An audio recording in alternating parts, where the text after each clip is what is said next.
So now that we've covered the basics of the genetics site, let's look into it a little deeper. So if you want to log in and save your genetics and plan breedings and lots of other things, up here in the upper right corner, we can do that. If you have not created an account, press join, and there's a few questions I'll have for you. And I believe in their password they just want it 6 characters with 1 special character. I don't think you need any capitals or numbers or anything. So I'm going to press login because I have a password or an account.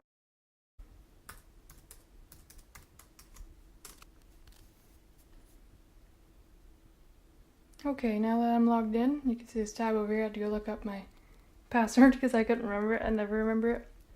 And it doesn't stay logged in for very long, so it's kind of annoying. So then we can change password or log out, but we want to go to my genetics. And in here, they have all the goats that I've saved into my genetics. These are goats I own. Maybe some goats I have owned. I don't know if I took those out or not. And goat bucks we have in the tank. So you have these groupings here. You have ungrouped. I don't think I have any goats there. I moved them all. I have AI bucks. I'm at the bucks in my tank. I have, I skipped one. I have junior does. Bluebell is not a junior doe anymore, so I'm going to press edit, select, and move her to senior does, update. And then this was something else. Senior does, they're all in here. And then bucks, these are live bucks I own. So to add a goat, all we have to do, well actually let me check first who I didn't put in here. I left like 3 goats out so I could add them later. Okay, so I need to add a couple bucks to this AI bucks group that we just got some juice from them and we haven't added them yet. So I'm going to go to pedigrees. I'm going to search for the buck I have. I'm just not sure how to spell her herd name, so if I get it wrong, that's why it's not going to work. And it's not going to work. Do I have her herd name right?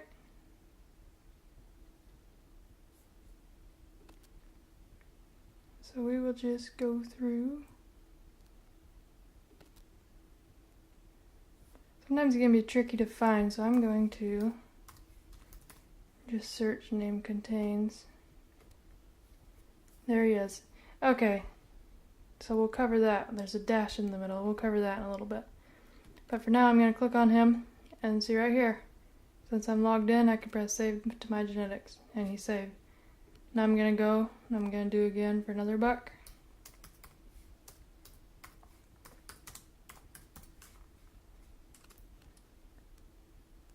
And this one, I save him to my genetics. And then there was a third.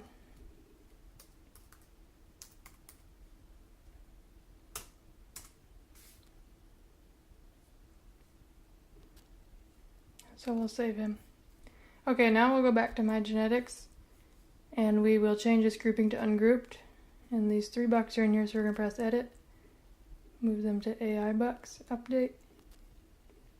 Repeat the process on these 2. Okay, now we'll change this to all. So this is all the goats I have in my genetics. So we can go to my planned breedings and there's none in there. We can go to my groupings and you can add new groupings right here. Whichever grouping you want, maybe pets or whatever. And so multi-planned breedings, this is new. So we can select one of our sires and we can even change our sire group if we want to use AI bucks or regular or live bucks. And then we can select the whole group of does that we want them bred to. And it will generate the pedigrees for all of those goats. Let's change it to senior does. So it generates all those, and then we can click on them and open up in a new tab. And we have this. And then we can save it to my genetics, and it will be in our planned breeding group after this.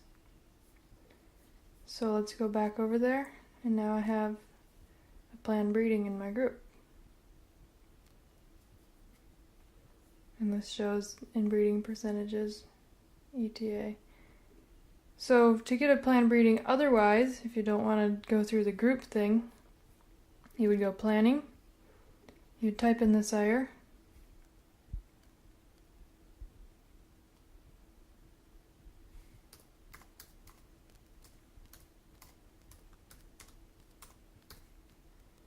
and you have to wait for it to show up down here and then click on it down here to get the information in there, otherwise it won't work. Then we'll type in the dam.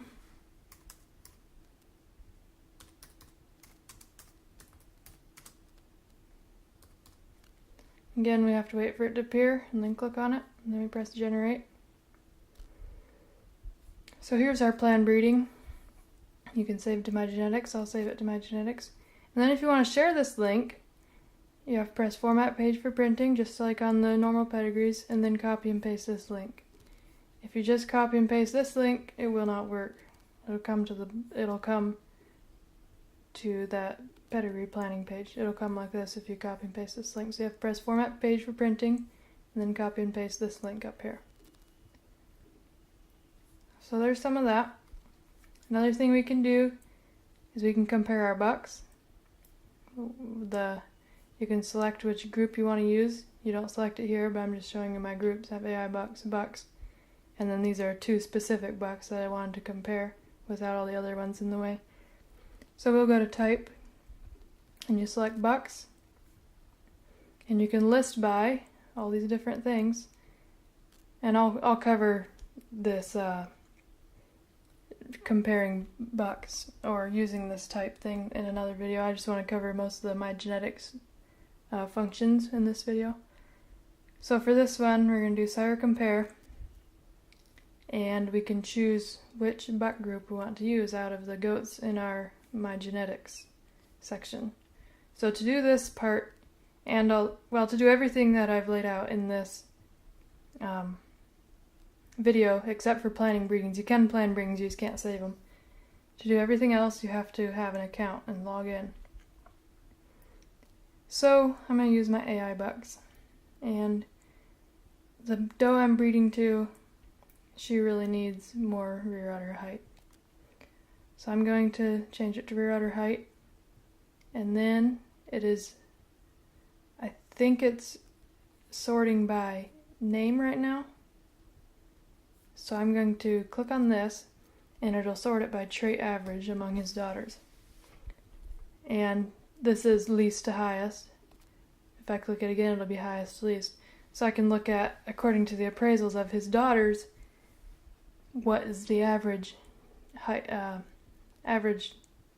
trait score. In this case, it's rear udder height. So we can see that this example has the highest average. However, do take into account that other goats have some of these bucks have a much bigger genetic pool they're dealing with in their appraisals. You know, this buck might only have a few kids. I think that's what this is, but it won't highlight. Anyway, the ones with more kids, their average is more likely to go down because they have a bigger genetic pool they're dealing with, whereas if they have only a few kids, their trait average might be higher, unless he really does throw bad bucks or bad does.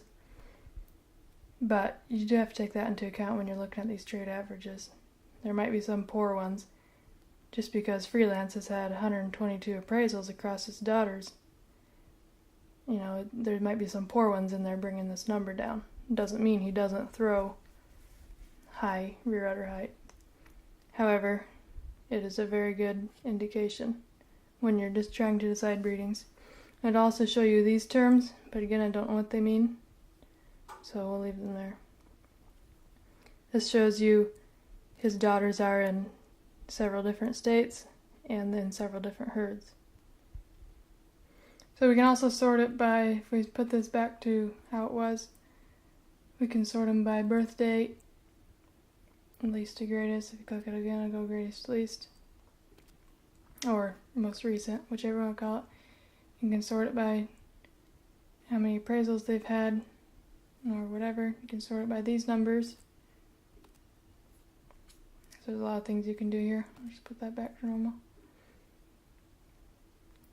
And we can keep going if we want to.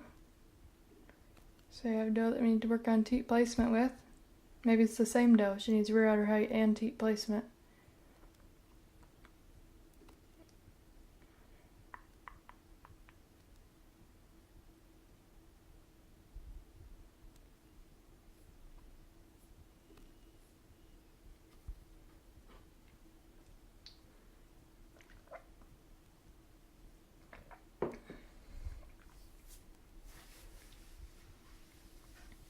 So here we are.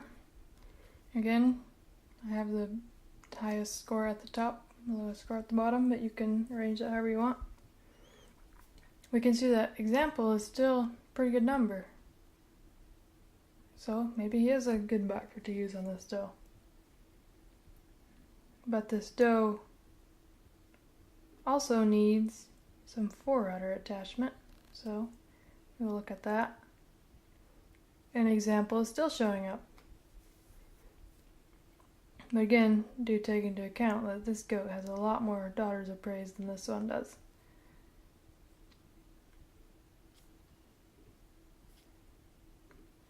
Anyway, if we want to change our bucks, this isn't really going to work because all of our bucks are unproven. But if your bucks were proven, if they had daughters that had been appraised, you would use this function. In this case, none of our bucks have daughters appraised, so that's why nothing's showing up. So that's, if we go on Rimrock and repose to, if he will show up. So that's the basics of having an account on ADGA Genetics and saving pedigrees.